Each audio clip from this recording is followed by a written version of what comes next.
going to start off on a bit of a serious note here and talk about the interview that was conducted right here on this station. That I'm going to say the interview at best is misleading, but at worst, a pretty dangerous thing that happened. We want to set the record straight today, though. Residential schools were atrocious. Period. That's the only answer to that question. Children died in these schools. Period. That is a fact. Burials were kept secret in these schools. Canada and the churches that operated knew this, and now the public needs to discuss that harm. John and Francis had an interview, and what they did was undermine this work, nullifying survivor voices. And to me, that's the most atrocious part. So, Sean, I know you and I both have notes, and we want to pick apart what happened. And there's what seems like a very strong logical argument at the center of this. But before we get into any of that, the discussing this as if this is you or I discussing our grocery list or sort of going through like, oh, did you pay the credit card? Oh, you didn't pay it on the first, whatever. Like splitting those types of hairs to me is deeply insulting, dangerous, and offensive. I've listened to the interview over and over and over again, and it comes across as a fluff piece for residential school denialism. Yeah. Like, I mean, the first thing you want to do, so I've had the privilege of being a journalist for multiple organizations. So CBC, Torstar, via the Niagara Falls Review, St. Catharines Standard. We are obligated to fact check anything that comes out that we are claiming to be a fact. Yeah. We're obligated to fact check it twice. Yep. If we can't fact check it, we have to provide context to who said it. So in this case, if it was Frances Wilson, whatever her name was, she would be the one who said it. He led the questions to her. Yeah.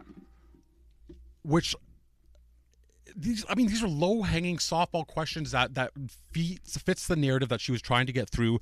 That to give that context, John's exact words are students, quote, students have been indoctrinated into believing that this is true, end quote. Those are John Gonzo's exact words on air. So yeah, that's a very leading statement. Again, direct quote from John here: act in a completely deranged fashion to stop this from being discussed. That's not what's happening here.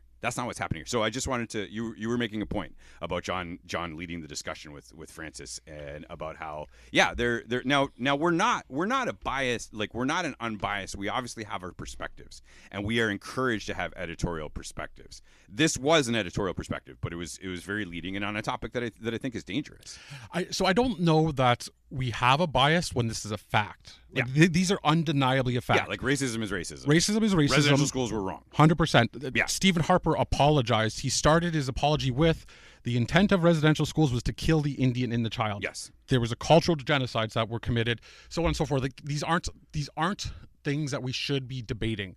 Yeah. And for them to do that in the manner in which they did is like very problematic. She argued semantics. Yes. Like, she's arguing the definition of the word missing, right? Yeah. She's arguing the semantics of the chiefs. So when this story first came out, the person who was in charge of doing the excavation or doing the radar, the excavation, the ground penetrating radar searches, the actual word, she said that there was anomalies that were discovered, they were found. The chiefs went on to say that no, these are bodies, right?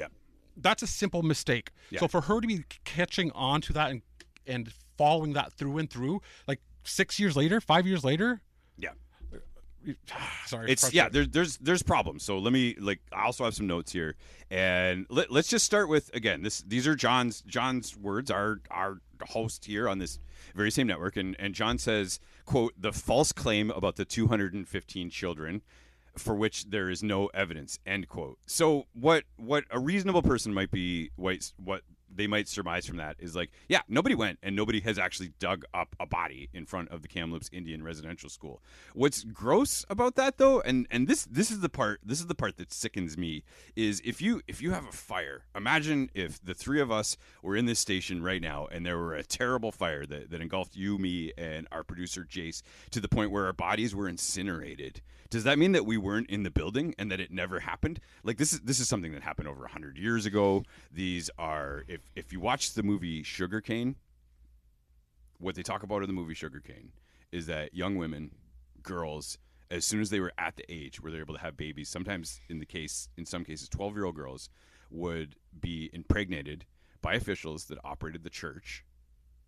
They would come to term with the baby, and then they would hide the evidence. And I don't want to get too graphic on what exactly that means on air, but there are several documented accounts, and not just the mothers of the babies that were saying this, but by church officials and officials close to the church officials, and as well as in the Truth and Reconciliation Commission. So for John and Francis to come on air and to split frigging hairs about, like, I need to see the baby, what kind of sick freaks are they? Honestly, it's disgusting.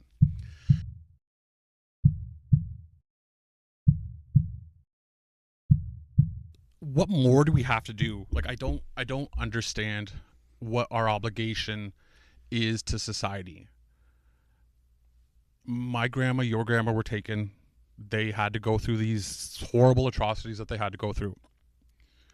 It wasn't until 1990 that 1989, Phil Fontaine challenged this in court. The Canadian governments ended up agreeing. What's the terminology? They ended up yeah, they settled.